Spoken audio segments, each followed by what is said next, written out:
Jamais une parole contre lui, toujours le visage de l'épouse parfaite. Mais à quel prix? Les mois passent. La pandémie de Covid-19, les confinements, l'isolement, tout cela pèse. Des amis proches racontent que leur relation devenait tendue, instable, marquée par des disputes fréquentes. Un voisin rapporte même avoir entendu des cris à plusieurs reprises. Et pourtant, aucune plainte officielle, aucun signalement. Silence total. Jusqu'à cette nuit fatidique du 30 décembre 2023. Il est environ 20 h le soir, dans une rue calme d'Adélaïde. Mélissa et Rohan sont dans leur maison avec leurs enfants. Une dispute éclate. Violenti. Assez forte pour que Mélissa quitte précipitamment le domicile, pieds nus, paniquée. Rohan, au volant de sa voiture, la poursuit. La suite est floue, mais le résultat est clair. Mélissa est retrouvée grièvement blessée, écrasée par le véhicule de son mari. Elle meurt peu après à l'hôpital. L'événement choque l'Australie. L'homme avec qui elle avait partagé sa vie, le père de ses enfants, est celui qui l'a percuté. Les premières heures sont confuses. Accident? Perte de contrôle? Geste volontaire. Drame, des témoins troublés, une victime sans défense. L'onde de choc traverse le pays. Les médias s'interrogent. Comment une athlète aussi respectée, aussi aimée, a-t-elle pu finir ainsi? Elle ne disait jamais rien de mal sur lui. Mais on sentait quelque chose.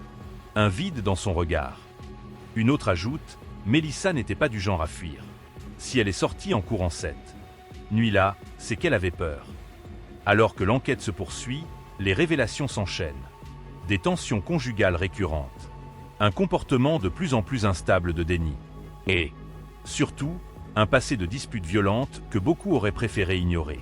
L'affaire prend une tournure tragiquement familière.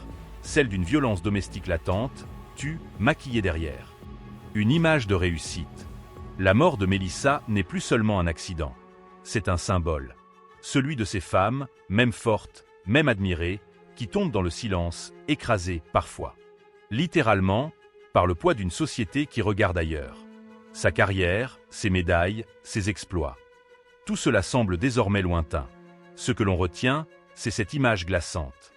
Une femme fuyant dans la nuit, traquée, percutée, et laissée à terre par l'homme qu'elle aimait. Rappelez-vous ce que vous avez ressenti en apprenant là. Dans des circonstances d'une brutalité insoutenable. Et puis, les premières fissures dans la version officielle sont apparues. Selon plusieurs témoins oculaires, Mélissa aurait tenté de fuir à pied. Les convenances sociales. Celui d'une femme en danger. La voiture de Rohan Denny, un SUV de sport massif, l'a percuté de plein fouet. Pas à grande vitesse, non, mais suffisamment fort pour projeter. Seulement de cyclisme.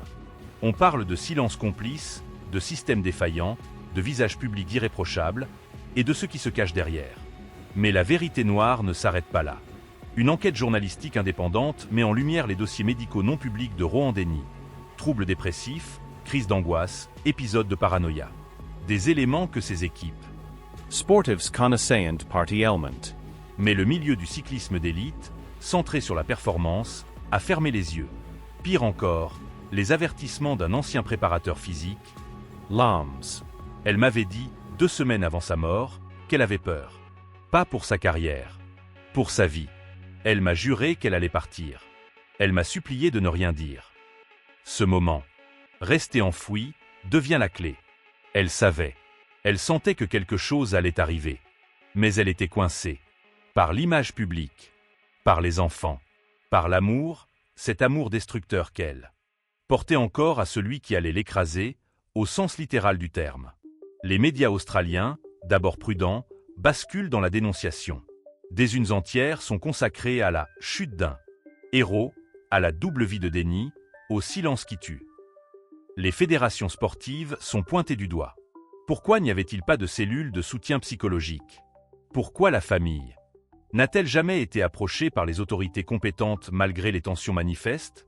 Et l'ironie la plus cruelle, quelques semaines avant sa mort, Mélissa avait donné une interview discrète à une chaîne locale. Elle y parlait de sa volonté de transmettre des valeurs de résilience, de respect, de dépassement de soi à ses enfants. Elle disait vouloir écrire un livre pour raconter la vraie vie derrière le sport. On ne saura jamais ce qu'elle comptait révéler. Peut-être que ce livre aurait changé le cours des choses. Dans les coulisses, les proches de Mélissa se déchirent.